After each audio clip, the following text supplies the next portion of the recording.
It was a scorching Tuesday morning when the dust from my trailer tires rose like a signal into the air, blending with the dry Texas breeze that always clung to the hills around our ranch.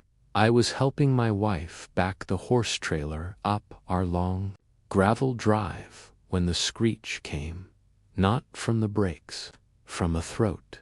"You're blocking the whole goddamn road," a voice snapped, shrill and unfamiliar. I looked up, saw her. Middle-aged, cropped, bleach-blonde hair, massive sunglasses, HOA badge swinging on her lanyard like she was the sheriff of her own fantasy suburbia. Except this wasn't her suburb. This was our land. "Excuse me," I asked, walking toward her, glancing back to make sure my wife didn't run over any of the fence posts. That's when she stomped toward me and slapped her hand flat against the hood of the truck. The echo startled even the horses. "You people think you can just block the access road because you live here. I'm calling the HOA and the cops," she barked. I stared, stunned, but calm. The only thing she didn't realize, that access road didn't belong to the HOA, it belonged to us, bought and paid for 10 years ago. And the woman currently guiding the trailer like a pro, that was my wife, Sheriff Ava McConnell, Chief of Police for the entire county. Karen didn't know that, though, not yet. "Ma'am, this isn't an HOA road. This is private ranch property," I said slowly, trying to de-escalate. "But, Karen," I didn't know her name yet, but Karen was written all over her attitude, pulled out her phone and dialed 911 right in front of me. "There are suspicious people blocking the only access to community land, and they're refusing to move. I feel threatened," she said, voice trembling in manufactured panic. I looked at Ava through the windshield. She met my eyes and raised one eyebrow, unimpressed. The moment Karen said suspicious people, Ava opened her door, calm, measured, in uniform. And as soon as her badge caught the sun, Karen's expression twisted. But the damage was already done. "Is that your emergency?" Ava asked as she stepped forward. Karen turned, stunned. Who are you?" Ava said nothing, just walked forward and pulled the phone gently from Karen's hand, ending the call. "Chief Ava McConnell. You just made a false emergency call to 911 on private land. That's a felony." Silence. Karen's mouth dropped open like a fish gasping on a dock. And now the real story began. Karen wasn't new here. In fact, she'd been a pain for weeks. Ever since the community built those new retirement units across the bluff, she'd made herself known. Self-appointed land enforcer, walking around with a clipboard, issuing citations that had zero legal ground. She came onto people's land, yelled at ranchers about fencing, told my neighbor he couldn't fly a flag on his barn, and now she'd walked up to the wrong people on the wrong day. Ava didn't raise her voice, didn't even look angry. That was the scariest part. "You're about to be detained," she said quietly. Karen stuttered. I didn't know. I thought you were just blocking the HOA road, which you'd know," Ava said, "is our ranch's private drive. And since you're trespassing, you can consider yourself lucky I don't press full charges." At that point, another car pulled up, this time a sheriff's deputy. Ava had radioed with a short code, 911 misuse, possible HOA harassment. Deputy Mason stepped out, eyes hard, not in the mood. "This her?" he asked, nodding toward Karen. Ava didn't answer. Karen tried. "No, this is all a misunderstanding. I'm part of the HOA board, which has no jurisdiction on ranch land. Mason cut in. Ma'am, step back. But this wasn't over. Not even close. Because, as Karen stepped away from the truck, still clutching her fake ID badge, Ava leaned into me and whispered, "She's not just nosy, she's been digging." My stomach dropped. Digging.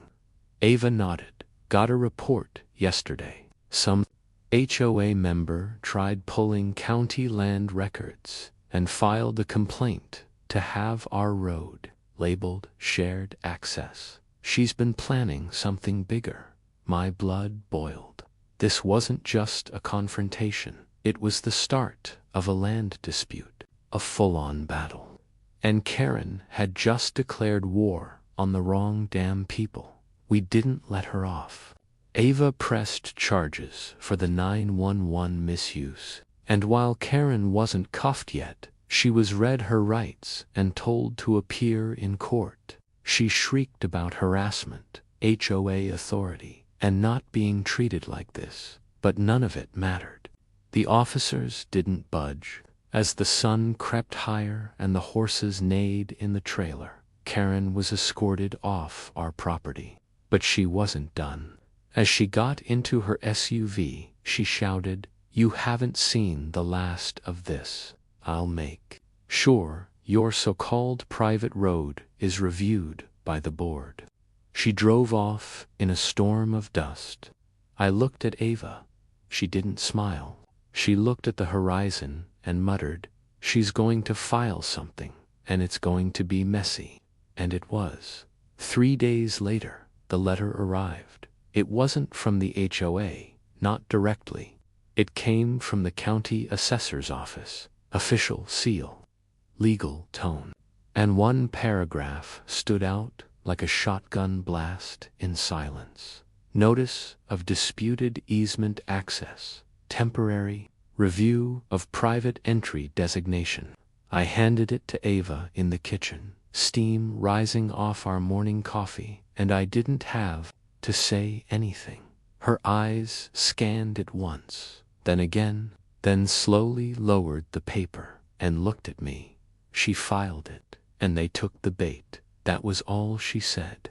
No drama, just truth. Karen had used the HOA's influence, or whatever she thought she had, and filed a claim that our private ranch road was actually a public access route.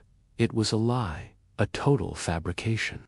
But in the eyes of red tape, it was enough to launch a full investigation. And suddenly, what was ours by deed and law, bought 10 years ago, with fences and gates and no public signs anywhere, was being looked at like it was common property. Ava's hands were steady, but her jaw tightened. "I'm calling Jess," she said. Jess was our attorney, former land commissioner. She didn't mess around, and neither did Ava. Within an hour, Jess was sitting at our kitchen table, the smell of cinnamon coffee in the air clashing with the rising tension in the room. She used Clause 12.3 from the 1985 revision of the subdivision agreement. Jess said, flipping open a leather-bound file. "It's old, outdated, but it's still on the books, technically, and she's trying to argue that the back portion of your drive once connected to what's now the HOA's new eastern edge, which it doesn't," I snapped. "It dead ends at the bluff." "Exactly," Jess replied. "But all she needs is enough doubt to trigger a hearing, and she's already convinced the HOA board that they can claim shared access." Ava leaned back, arms crossed. "She's trying to bully the law." Jess nodded. "And if we don't shut this down now, she might just get her way." That evening, we drove the full length of the road again, from the front gate near County Road 9, all the way past the cattle gate, through the trees, and back to the bluff. There were no tire tracks but ours, no markings, no signs of it ever being a shared drive, just old Texas dirt and silence. Let's document everything, Ava said. She filmed every stretch of it, took photos, measured the old barbed wire fence we'd maintained since day one.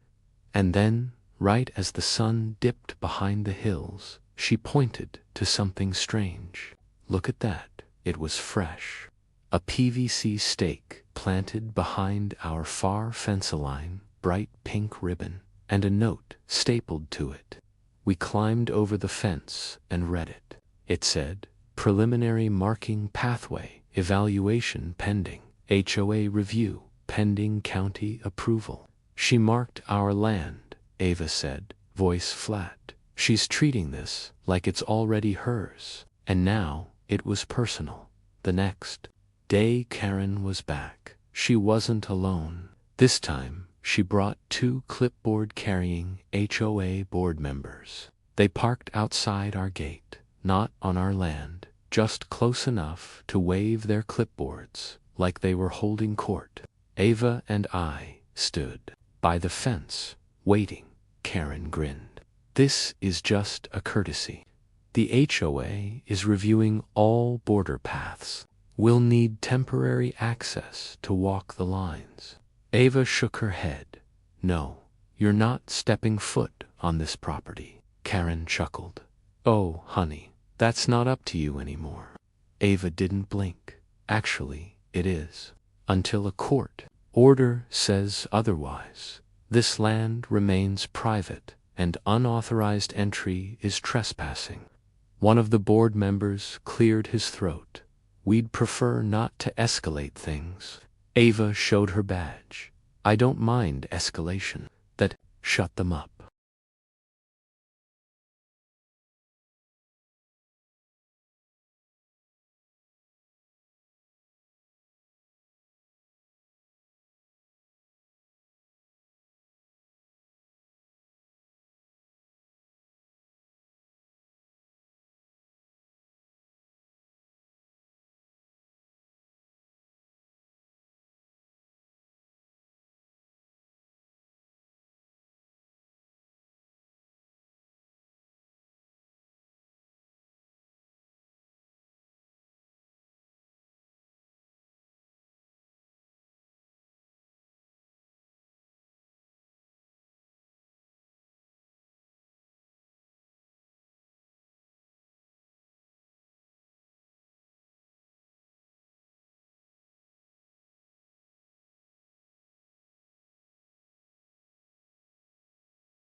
But Karen, she didn't show her face for 3 days.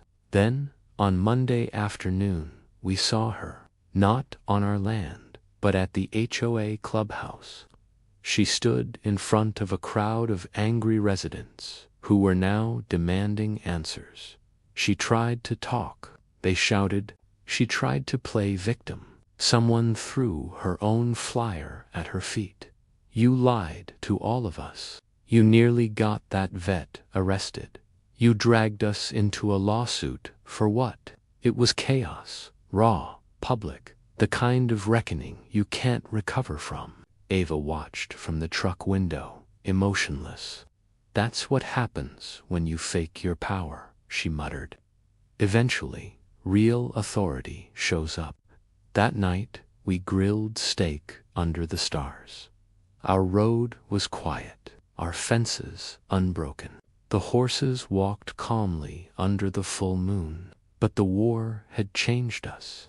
We were still peaceful people, but no longer passive. We had seen what happens when someone thinks their rules override the law, and we'd stood our ground.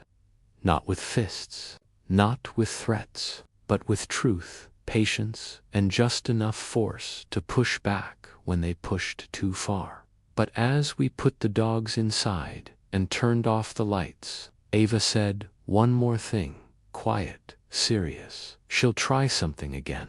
Maybe not this week. Maybe not this year.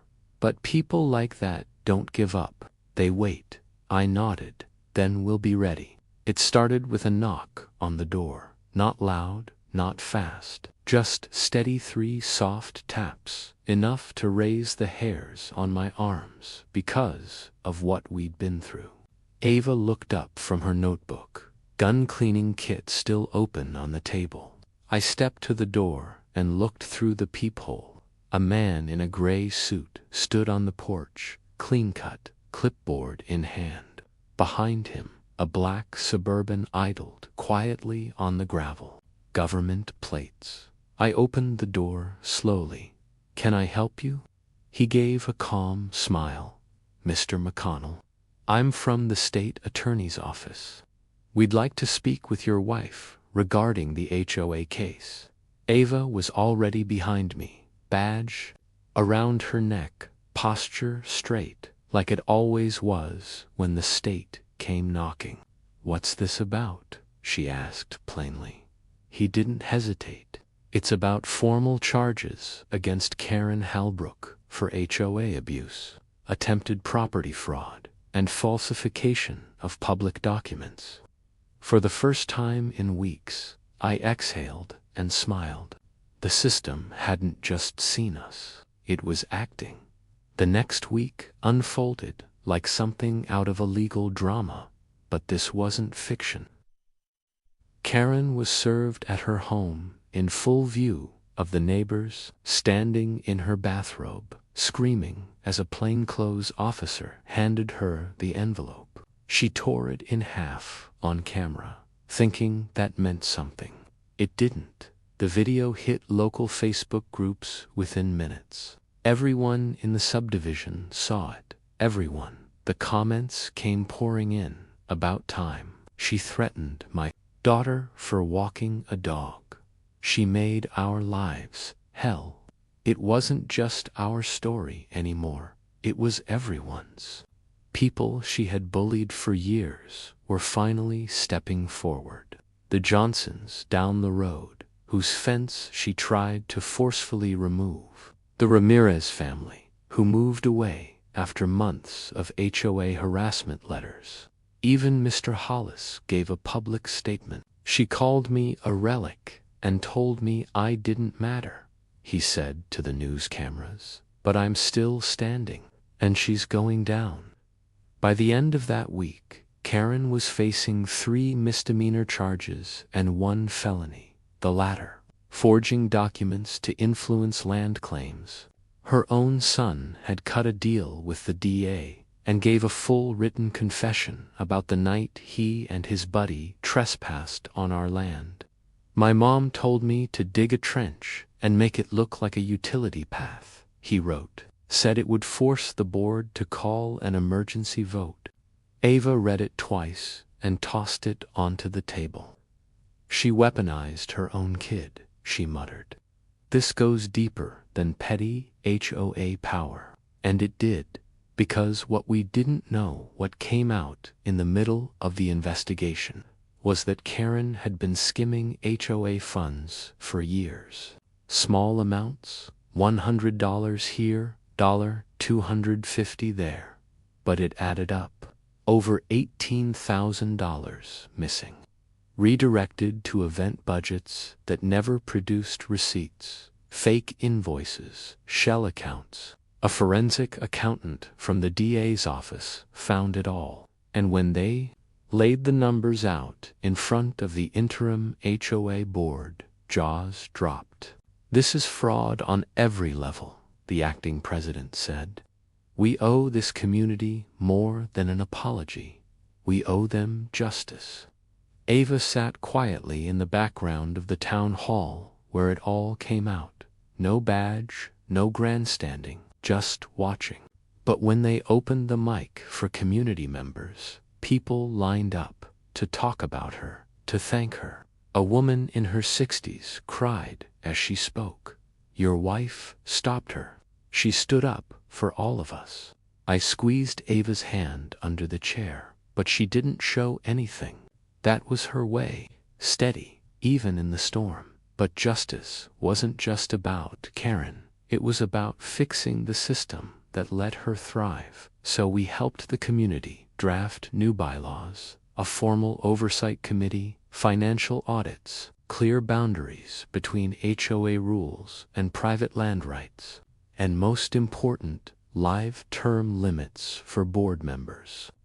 No more queens with clipboards acting like sheriffs. Ava gave her input, legal and strategic.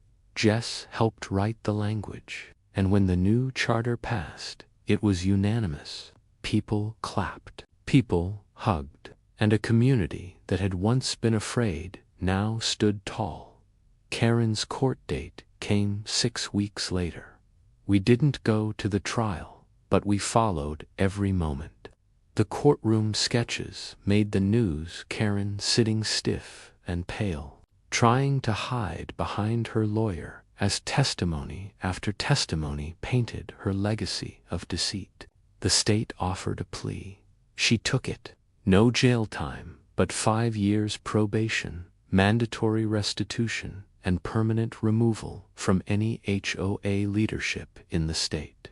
She lost her house 2 months later, couldn't pay the fines, moved away quietly, in the middle of the night, loaded into a rental truck without even a goodbye. And that was it. The storm passed, but the lesson that stuck. Ava and I sat on the porch again one night. The dogs curled at our feet, the road quiet. The same road Karen once tried to steal with her fake authority and HOA tricks. I looked out at the trees swaying gently in the wind and asked, do you think it'll happen again? Someone trying to take what's not theirs. Ava stared out for a while before answering. It always does. But next time, people won't wait. They'll remember this. So what should you do if this happens to you? Here's what we learned. Document everything, every letter, every fence line, every incident. Know your rights. Land law isn't something to guess about. It's black and white. Don't fight with emotion, fight with proof. And if you're lucky enough to have a partner who's calm in chaos, hold on to them. That's your real defense. HOAs can do good, but in the wrong hands, they become weapons. Karen learned that the hard way, and now so does everyone else. So, to the next Karen, wherever she's hiding with her bylaws and red pen, just know this: we're not afraid, and this road, it'll never be yours.